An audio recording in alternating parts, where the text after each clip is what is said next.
Hey, this is Sebastian with Texas State Mechanical. We wanted to take you along with us today. We've got to go to a church. They need bids on 4 systems, air conditioning units, and then after that we've got to put a sensor in a reach-in freezer / cooler. So we wanted to take you along for the ride. Let's get it.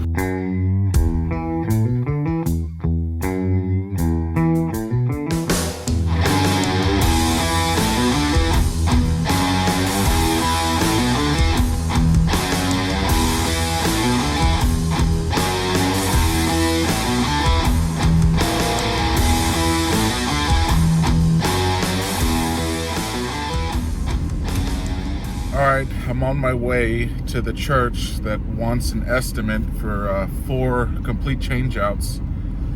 And I figured I'd document just some thoughts while I'm driving.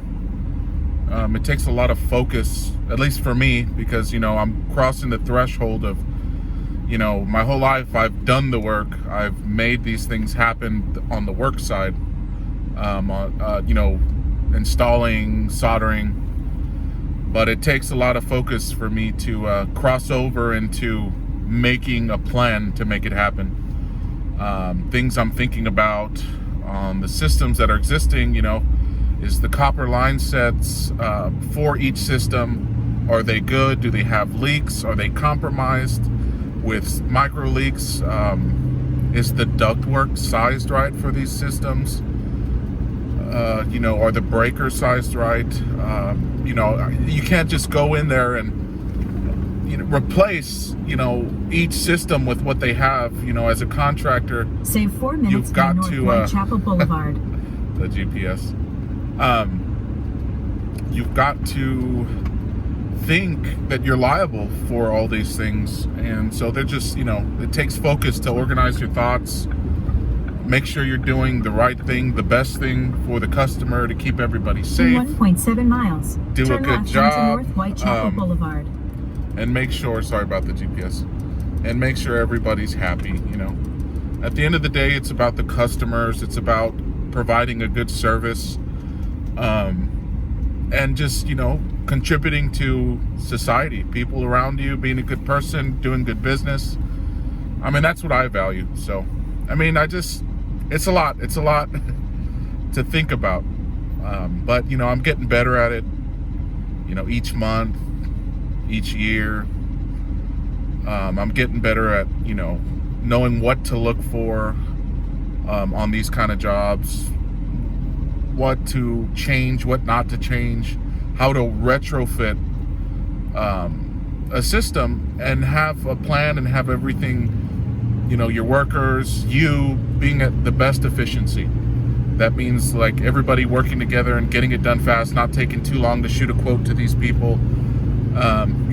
There's a lot that goes into this. So, all right, well, I just wanted to give you some thoughts of what I think about on the way to this job here. And another important thing I do is I carry pins, highlighters, notepads, just to jot information down. Helpful information that'll help me come up with a plan once I get to the job. Look at this, that, and the other, breakers, duct sizing, return, and just jot down things I see, and to see if there's anything I can do to bring it up to code as we swap out these systems. So all right, guys, we'll get some more footage once we're there on the job.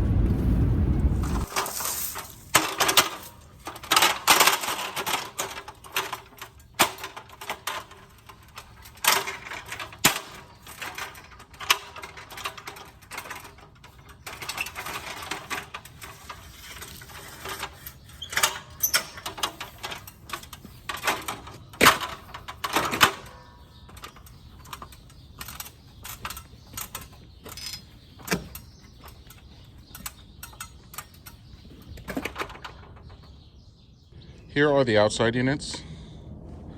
We've got a 4-ton Goodman unit R22 from 2003.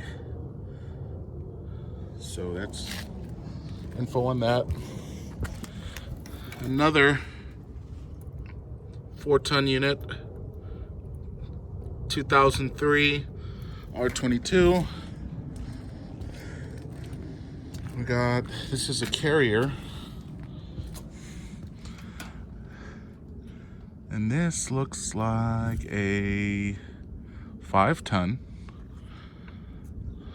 from '01. And this one doesn't even have any data plate, it's so old. But what I'll do, if I can't find a model number anywhere, I'll look at the compressor BTUs and see if I can't size it up to what size it should be. Also, I'll look at the inside unit air handler for that system. So yeah, just taking some notes here. We'll have to replace all the disconnects, get rid of all that mess there, rerun thermostat wire, stuff like that. So this is really old. Rerun all that copper there, insulate it all. So yeah, just jotting notes down. Like I said, those are my notes there.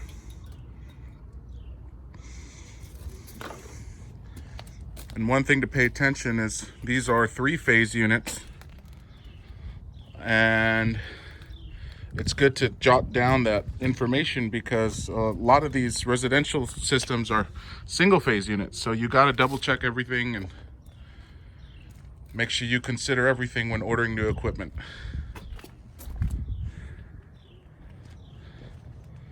All right, guys. All right, got some info on this older unit here. It was 8/15 of 1976. Jimmy Carter was president when this was installed. It's a 5-ton system. Like I said, I couldn't get any info off the data plate here because it's so old, it's just eaten up. So, little fun fact. It's kind of cool to see that 1976 this thing was installed, and believe it or not, it still holds pressure in the line set. Now we gotta go take a look at those units over there. It's a really old building, and I have a feeling that all this equipment is pretty much original with the building.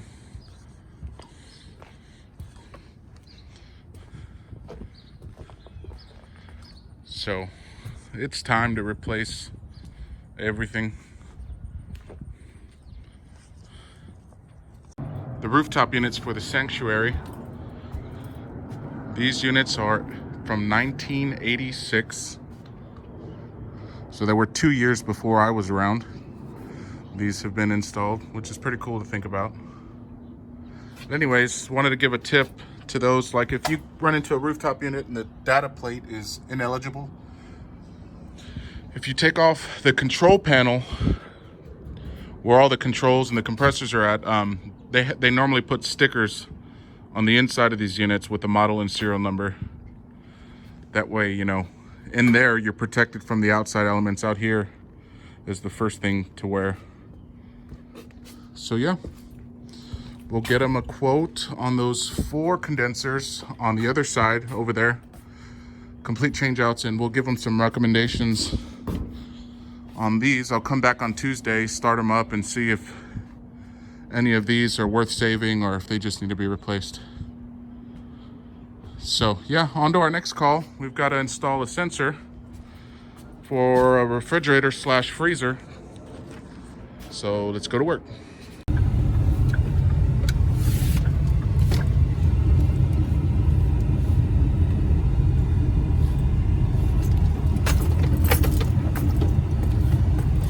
Here we are.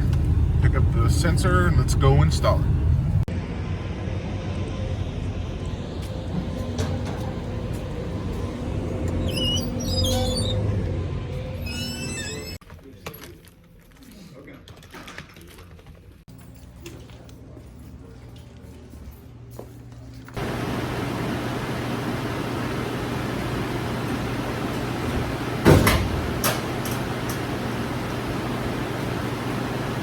Okay, Okay, so I'm here to put the evaporator temperature sensor for this one. This unit's been a doozy. Down here, it was working yesterday, the evaporator temperature sensor, but today when I checked, it was reading a high temperature, and it's at 3 degrees right now.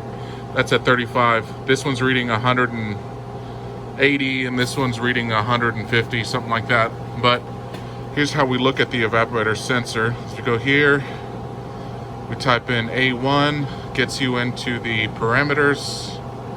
A1, set point, liquid line. This is your evaporator sensor. It's reading 153 degrees. Yesterday I was here, I knew that one was bad, the evaporator sensor. And this one yesterday, I came back on a callback and found a disconnected evaporator sensor, plugged it in, and it was reading fine, negative 20, negative 25. Well, I called tech support and they said that was a little too cool and it was on its way out. And I come back today to check. See, it's 4 degrees. Let's get into the parameter. A1 gets us in. Your evaporator, see, it's negative 38. That's too cold. Negative 40 is when it's bad. This should be around negative 13. When I got here earlier, this was reading 180. Now I check it again an hour later, and it's reading negative 38. So it's intermittently going in and out. This one's been a doozy. I mean, it's been compressor, locked up for freezer side, replaced it. Cabinet sensor for freezer, replaced, got that going. Found that this evaporator sensor was bad. And the next day I come to replace this evaporator sensor. I checked this evaporator sensor on the freezer side, and that was bad. So this has been one of those things. There's nothing I could have done to stop, this from happening the way it did. You kind of have to fix the compressor, get it running, and then start looking at sensors. So what I've probably learned is the next time I run into these is to replace all 4 sensors. But anyways, here we go. We're going to install the evaporator sensors to get this thing up and running for good. All right, guys.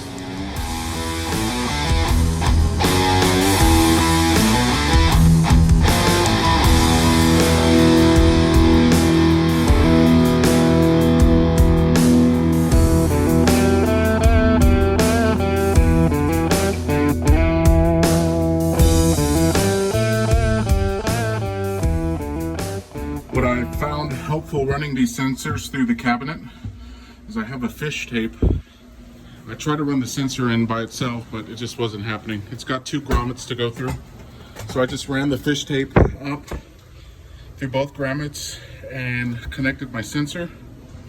And I'm just gonna lube it up just a little bit, just so it has a ease of way to go down through the cabinet. So just a little tip. I'm sure there's other ways of doing it that are probably better. I probably should have used the old sensor to pull the new one through, but I didn't do that. I'll do that on the freezer side. I'll use the old sensor to pull the new sensor through. So you live, you learn. Anyways. All right, another pointer on these evaporator coils. These sensors normally have a certain spot they go into. But I talked to technical support and they said it's perfectly fine to put the sensor at the coldest part right here. We can mount it here, and that's the coldest part. That way the heater down here has time to defrost all the ice on the coil, and this is the last part that it would warm up because the heaters are on the coil. So they said it's perfectly fine to put the sensor there. So if y'all are having issues with sensor placement in the coil and it not defrosting to a certain point, you see how this is still frosted here. This is your coldest point of your evaporator. So I'm gonna go ahead and mount the evaporator sensor here and go from there. All right, got everything buttoned up, all the wires tied down, ran uniform, all the clips in. I put some silicone on the holes there, that way we're not losing any cool air. Now let's check our evaporator sensors. Let's check them now.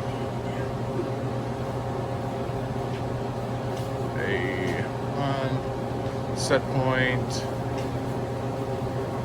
31.5. That's a lot better than 150 that it was reading earlier. So that's good. That's awesome. Now let's check the freezer. We're at 10 degrees. Let's see.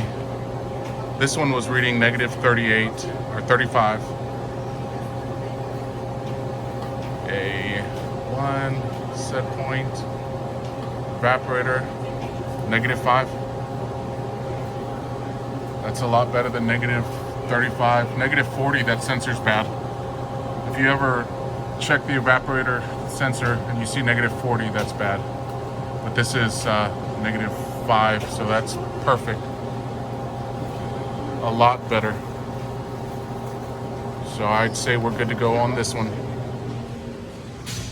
Alright guys, we hope you enjoyed the video, hope you learned something, and we'll see you on the next one.